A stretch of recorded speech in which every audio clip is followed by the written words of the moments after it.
India market invest মাইন্ডসেটে আপনাদের স্বাগত। যারা চ্যানেল নতুন এসেছেন তাদেরকে বলবো প্লিজ চ্যানেলটাকে সাবস্ক্রাইব করবেন, একটা লাইক করবেন, বেল আইকনটা প্রেস করবেন, তার সাথে অল বাটনটা প্রেস করবেন, তার নোটিফিকেশনটা কিন্তু সঙ্গে সঙ্গে আপনাদের কাছে গিয়ে পৌঁছাবে। এখন কিন্তু আমরা একটা ব্রেকিং নিউজ নিয়ে আলোচনা করতে চলেছি। চলুন দেখে নিই কোন কোম্পানির ব্রেকিং নিউজ আর ব্রেকিং নিউজটা কি। আমরা কোন কোম্পানি নিয়ে আলোচনা করতে চলেছি? আমরা কিন্তু এখন ভারত ডাইনামিক লিমিটেড নিয়ে আলোচনা করতে চলেছি।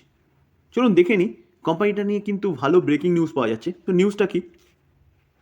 1 মার্চ আমরা কিন্তু জানতে পেরেছিলাম যে কোম্পানিটা বোর্ড মিটিং করতে চলেছিল। কবে? 15 মার্চ। অর্থাৎ 1 মার্চ আমরা জানতে পেরেছিলাম কোম্পানিটা কিন্তু 15 মার্চ বোর্ড মিটিং করতে চলেছে।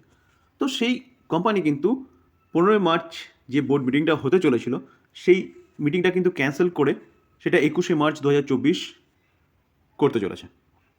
তো কেন করতে চলেছে? হঠাৎ করে 15 মার্চ থেকে সেটা 21 মার্চ কেন হলো? চলুন সেটা একটু দেখার চেষ্টা করি। কোম্পানি যে 21 মার্চ বোর্ড মিটিং করতে চলেছে, তো সেই বোর্ড মিটিংয়ে কিন্তু কী নিয়ে আলোচনা করবে? দেখুন, ইন্ট্রিম ডিভিডেন্ড। অর্থাৎ কোম্পানি কিন্তু তার শেয়ার হোল্ডারদের একটা ইন্ট্রিম ডিভিডেন্ড দিতে চলেছে, সেই নিয়ে কিন্তু আলোচনা হবে কোম্পানির বোর্ড মিটিংয়ে। এবং তার পাশাপাশি দেখা যাচ্ছে কোম্পানি কিন্তু আরেকটা কর্পোরেট অ্যাকশন করবে, কি সাবডিভিশন, যেটাকে স্প্লিটও বলা চলে। তো কোম্পানির বোর্ড কিন্তু সেই দিনকেই অর্থাৎ 21 মার্চ সাবডিভিশন বা স্প্লিট নিয়ে কিন্তু আলোচনা করতে চলেছে। তো এটা বলতে পারেন যে 21 মার্চ ওই দিনটা কিন্তু আমরা ডিভিডেন্ড বা এই যে স্প্লিট, সেই স্প্লিটের নিউজ কিন্তু আমরা পেতে চলেছি এই কোম্পানির বোর্ডের কাছ থেকে। দেখুন, কোম্পানির ফেস ভ্যালু কী আছে? কোম্পানির ফেস ভ্যালু কিন্তু আছে 10। অর্থাৎ কোম্পানি কিন্তু এই জায়গায় একটার বদলে 5টা শেয়ার দিতে পারে, একটার বদলে একটা শেয়ার দিতে পারে, এবং একটার বদলে কিন্তু কোম্পানি 10টা শেয়ারও দিতে পারে। তো এখন দেখার বিষয় যে বোর্ড কোন ডিসিশনটা নেয়। তো বোর্ড যে ডিসিশনটা নেবে সেই ডিসিশন অনুযায়ী কিন্তু কোম্পানি তার স্প্লিট ঘোষণা করবে। তো এবার প্রশ্ন হচ্ছে যে কোনো কোম্পানি এই যে কর্পোরেট অ্যাকশন হচ্ছে, অর্থাৎ কোম্পানি ডিভিডেন্ড দিচ্ছে, স্প্লিট দিচ্ছে, তাই জন্য কোম্পানি বাই করবেন? একদম নয়। কোনো কোম্পানি আপনি হোল্ড করছেন এবং সেই কোম্পানি তার বোর্ড এরকম বোনাস বলুন বা স্প্লিট দিচ্ছে বা ডিভিডেন্ড দিচ্ছে, অর্থাৎ আপনি একটা সাইড ডিসেস পাচ্ছেন, ঠিক আছে, ওকে। এরকম হবে না, এরকম করবেন না যেন যে কোনো কোম্পানি স্প্লিট দিয়েছে বলে আমি সেই কোম্পানি বাই করবো, বা কোনো কোম্পানি বোনাস দিয়েছে বলে আমি সেই কোম্পানি বাই করবো লং টার্মের জন্যে। সেটা কিন্তু করাটা বোকামো হবে। দেখুন, শর্ট টার্মে যারা ট্রেডিং করেন, শর্ট টার্ম ইনভেস্টর, তাদের কথা আলাদা।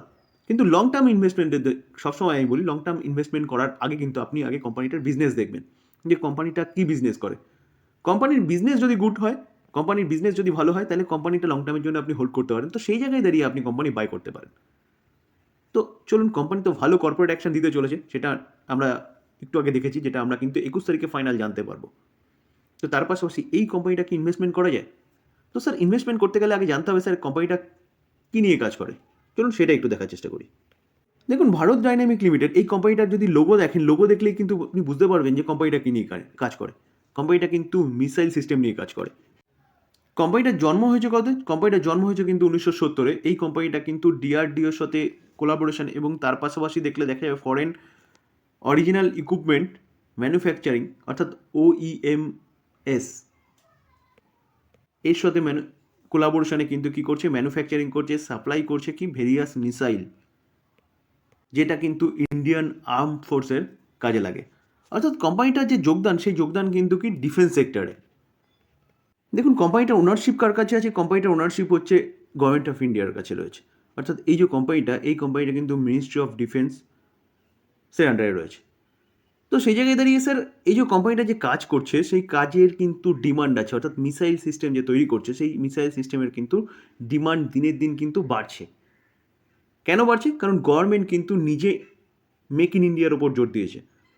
অর্থাৎ ডিফেন্সের সেক্টরে কিন্তু স্বাবলম্বী হওয়ার জন্য গভর্নমেন্ট আমাদের দেশীয় যেসব কোম্পানিগুলো আছে, সেই সব কোম্পানিগুলোকে কিন্তু একের পর এক অর্ডার দিচ্ছে, এবং কোম্পানিগুলোকে কিন্তু আরও সক্ষম করছে। তো সেই জায়গায় দাঁড়িয়ে বলা যেতে পারে যে গভর্নমেন্ট যেহেতু ইনিশিয়েটিভ নিয়েছে, এবং গভর্নমেন্ট কিন্তু লক্ষ্যমাত্রা রেখেছে ইম্পোর্টটাকে কমিয়ে এক্সপোর্ট বাড়ানোর জন্য, তার জন্যে কিন্তু গভর্নমেন্ট মেক ইন ইন্ডিয়া বলুন বা আত্মনির্ভর বলুন, এই জিনিসটা কিন্তু করছে। তো সেই জায়গায় দাঁড়িয়ে বলা যেতে পারে যে এই যে কোম্পানি যে বিজনেস করছে, এই বিজনেস কিন্তু লং টার্ম সাস্টেনেবল হবে। তো স্যার, আমরা যদি কোম্পানিটা রিটার্ন দেখি, দেখুন 1 মাসে দেখলে দেখা যাবে কোম্পানিটা কত? 2% মাইনাস রিটার্ন দিয়েছে, ওকে। আমরা যদি 6 মাসে রিটার্ন দেখি, দেখলে দেখা যাবে কোম্পানিটা 53% প্লাস রিটার্ন দিয়েছে। আমরা যদি কোম্পানিটার 1 বছর রিটার্ন দেখি, 1 বছর রিটার্ন দেখলে দেখা যাবে কোম্পানিটা কিন্তু 91% রিটার্ন বানিয়ে দিয়েছে। তো সেই জায়গায় দাঁড়িয়ে কিন্তু আমরা যদি 5 বছর রিটার্ন দেখি, কোম্পানিটা 5 বছরে 528% রিটার্ন বানিয়ে দিয়েছে। কেন বানিয়ে দিয়েছে? কারণ গভর্নমেন্ট কিন্তু হচ্ছে ডিফেন্স সেক্টরে স্বাবলম্বী হওয়ার কথা বলছে এবং তার জন্যে কিন্তু একের পর এক অত্যাধুনিক প্রক্রিয়ায় বলুন কোম্পানিগুলোকে ডেভেলপমেন্ট করছে এবং কোম্পানির প্রোডাক্টটাও কিন্তু ডেভেলপমেন্ট করছে। প্রতি করে ডিফেন্স সেক্টরের কোম্পানি বলতে পারেন। তো সেই জায়গায় দাঁড়িয়ে কিন্তু এই কোম্পানিটা নিয়ে আপনি চিন্তাভাবনা করতে পারেন, কারণ একটা ভালো নিউজ পাওয়া যাচ্ছে, কোম্পানি কিন্তু স্প্লিট দিতে চলেছে। একদম ফাইনাল খবরটা কিন্তু আমরা 21 তারিখেই পাবো। আমরা যদি কোম্পানিটা রিজার্ভ দেখি 3,000 কারোর হচ্ছে কোম্পানিটা রিজার্ভ রয়েছে। আমরা যদি কোম্পানিটা লং টার্ম বোরিং দেখি, দেখলে দেখাবে লং টার্ম বোরিং কত, 0। আমরা যদি কোম্পানিটা শর্ট টার্ম বোরিং দেখি, তাহলে শর্ট টার্ম বোরিং দেখলে দেখাবে কোম্পানিটা শর্ট টার্ম বোরিং কিন্তু 0, অর্থাৎ কোম্পানিটার কিন্তু কোনো বোরো নেই বলা যেতে পারে। আমরা যদি ক্যাশ অ্যান্ড ক্যাশ ইকুইভ্যালেন্ট দেখি, তাহলে ক্যাশ অ্যান্ড ক্যাশ ইকুইভ্যালেন্ট দেখলে দেখা যাবে কোম্পানিটার কাছে কিন্তু 3858 করোড়ের মতন ক্যাশ রয়েছে। তো কোম্পানির যে ব্যালেন্স শিট দেখলাম না, সেই ব্যালেন্স শিট কিন্তু 5 স্টার ব্যালেন্স শিট, যেখানে কোম্পানির রিজার্ভ কন্টিনিউয়াসলি বাড়ছে, কোনো রকম কোনো বোরো নেই। কোম্পানিটার কাছে ক্যাশ অ্যান্ড ক্যাশ ইকুইভ্যালেন্টও কিন্তু যথেষ্ট রয়েছে। আমরা যদি কোম্পানির মার্কেট ক্যাপ দেখি, দেখলে দেখা যাবে 32,000 করোড় হচ্ছে কোম্পানিটার মার্কেট ক্যাপ। পি রেশিও যদি দেখি, তাহলে পি রেশিও 69.2 রয়েছে, পি রেশিও ঠিকঠাকই রয়েছে। রিটার্ন অন ক্যাপিটাল এমপ্লয় দেখলে দেখা যাবে 15.6 রয়েছে, রিটার্ন অন ইকুইটি দেখলে দেখা যাবে কত রয়েছে, 11.6। তো এই দুটোই কিন্তু ঠিকঠাক রয়েছে। কোম্পানির ডিভিডেন্ড ইল 0.52, অর্থাৎ কোম্পানি কিন্তু ডিভিডেন্ডও দেয়। ফেস ভ্যালু 10 রয়েছে, তো এই ফেস ভ্যালু 10 আছে বলেই কোম্পানি কিন্তু স্প্লিট দিচ্ছে। দেখুন ডিফেন্স সেক্টরে মার্কেট ক্যাপ অনুযায়ী কিন্তু ভারত ডাইনামিক কত, সেকেন্ড নাম্বারে রয়েছে। ফার্স্ট কে আছে, ফার্স্ট হচ্ছে কিন্তু হিন্দুস্তান অ্যারোনটিক লিমিটেড রয়েছে, অর্থাৎ HAL।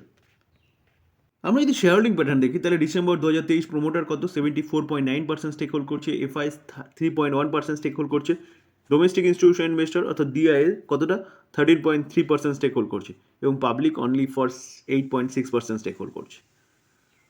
তো অ্যাপ্রক্সিমেট বলা যেতে পারে কিন্তু FIs, DIs এবং প্রোমোটার মিলে কতটা স্টেক হোল্ড করছে, 91%-এর উপরে কিন্তু স্টেক হোল্ড করছে। কেন হোল্ড করছে, কেন এতটা ডোমেস্টিক ইনস্টিটিউশন ইনভেস্টর রয়েছে? কারণ কোম্পানিটার মধ্যে দম আছে বা গভর্নমেন্ট কিন্তু ডিফেন্স সেক্টর নিয়ে কাজ করছে, অর্থাৎ আত্মনির্ভরের জন্য কাজ করছে। আমরা যদি মিউচুয়াল ফান্ড দেখি, দেখুন মিউচুয়াল ফান্ড কতটা স্টেক হোল্ড করছে ডোমেস্টিক ইনস্টিটিউশন ইনভেস্টরের মধ্যে, 9.28% স্টেক হোল্ড করছে, যেখানে 20টা মিউচুয়াল ফান্ড রয়েছে। HDFC 3.80, কানাডা 1.62% স্টেক হোল্ড করছে এবং নিপন দেখলে দেখা যাবে কিন্তু 1% স্টেক হোল্ড করছে। আমরা যদি ইন্স্যুরেন্স কোম্পানি দেখি, তাহলে ইন্স্যুরেন্স কোম্পানি দেখলে দেখা যাবে 3.56%, 18টা ইন্স্যুরেন্স কোম্পানি রয়েছে, এখানে কিন্তু LIC একাই 1.01% স্টেক হোল্ড করছে। তো কেন হোল্ড করছে? কারণ কোম্পানির বিজনেসে দম আছে এবং কোম্পানিটা যেই সেগমেন্টে অর্থাৎ ডিফেন্স সেগমেন্টে কাজ করে, গভর্নমেন্ট কিন্তু ডিফেন্স সেগমেন্টে আত্মনির্ভরের কথা বলছে, এখন জাস্ট শুরু কোম্পানিটার অর্ডার পাওয়া। তো এখন অর্ডার পাওয়া শুরু হয়েছে মানে কিন্তু পরবর্তীকালে কোম্পানির যে PNL সেই PNL কিন্তু এফেক্ট করবে। ইমিডিয়েট কোনো কিছু এফেক্ট না করলেও অর্ডার পাচ্ছে, অর্ডার কমপ্লিট করবে গভর্নমেন্টের কাছ থেকে, তারা হচ্ছে তাদের প্রাপ্য পেয়ে যাবে। তো সেই জায়গায় দাঁড়িয়ে কিন্তু আস্তে আস্তে কোম্পানিটা আরও ভালো পজিশনে যাবে, কারণ এখন কাজ করছে, ভবিষ্যতে কোম্পানি কিন্তু PNL সেই কাজের ফলটা দেখা যাবে। তো সেই জায়গায় দাঁড়িয়ে স্যার তো এইটুকু বলা যেতে পারে যে এই যে কোম্পানিটা ডিফেন্স সেগমেন্টে কাজ করে, বিজনেস ওয়েল অ্যান্ড গুড, ভবিষ্যতে এই কোম্পানির বিজনেসে কিন্তু দম আছে। শুধু ভারত সরকার না, গভর্নমেন্ট কিন্তু কি করছে যে এই কোম্পানিটার প্রোডাক্ট এক্সপোর্টও করছে, অর্থাৎ বিদেশে কিন্তু এই কোম্পানিটার প্রোডাক্টের চাহিদা রয়েছে। তো যার জন্য কিন্তু কোম্পানিটা একের পর এক অর্ডার পাচ্ছে এবং তার জন্যই কোম্পানিটা কিন্তু রকেটের মতন ছুটছে। আমরা যদি 5 বছরের চার্ট দেখি, তাহলে 5 বছরের চার্ট দেখলে দেখা যাবে কোম্পানিটা 528% প্রফিট দিয়েছে। দেখুন চার্ট সেটাই কিন্তু দেখাচ্ছে। তো এই জায়গায় দাঁড়িয়ে এই কোম্পানি নিয়ে চিন্তাভাবনা করা যায়। তার পাশাপাশি আরেকটা কি, যে নিউজটা নিয়ে ফার্স্ট আমরা আলোচনা করেছিলাম, যে কোম্পানিটা কিন্তু স্প্লিট দিতে চলেছে, অর্থাৎ 21 তারিখ আমরা জানতে পারবো কোম্পানি স্প্লিট দিচ্ছে কি না, দিলেও কীরকমভাবে দিচ্ছে। তো যারা পজিশনাল ট্রেডিং করেন তারাও কিন্তু এই কোম্পানিতে একটা পজিশনাল ট্রেডিং করতে পারেন, শর্ট টার্ম একটা ভালো ক্যাপিটাল গেন করার জন্য। আর লং টার্মের জন্য কিন্তু চিন্তাভাবনা করতে পারেন। দেখুন আমি কোনো বাই রেকমেন্ডেশন দিচ্ছি না, কারণ আমি সেবি রেজিস্টার্ড পার্সন নই। আমি জাস্ট স্টাডি পারপাস আপনাদের সাথে আলোচনা করলাম, ভালো একটা নিউজ পাওয়া যাচ্ছে সেটাকে আপনাদের সামনে তুলে ধরলাম। তো এবার বাই করবেন কি করবেন না টোটালি আপনাদের ইচ্ছা। তো এই ছিল আলোচনা। যদি আলোচনাটা ভালো লাগে, যারা চ্যানেল নতুন এসেছেন তাদেরকে বলবো প্লিজ চ্যানেলটাকে সাবস্ক্রাইব করবেন, একটা লাইক করবেন, বেল আইকনটা প্রেস করবেন, তার সাথে অল বাটনটা প্রেস করবেন, তার নোটিফিকেশনটা কিন্তু সঙ্গে সঙ্গে আপনাদের কাছে গিয়ে পৌঁছাবে। থ্যাংক ইউ, ভালো থাকবেন।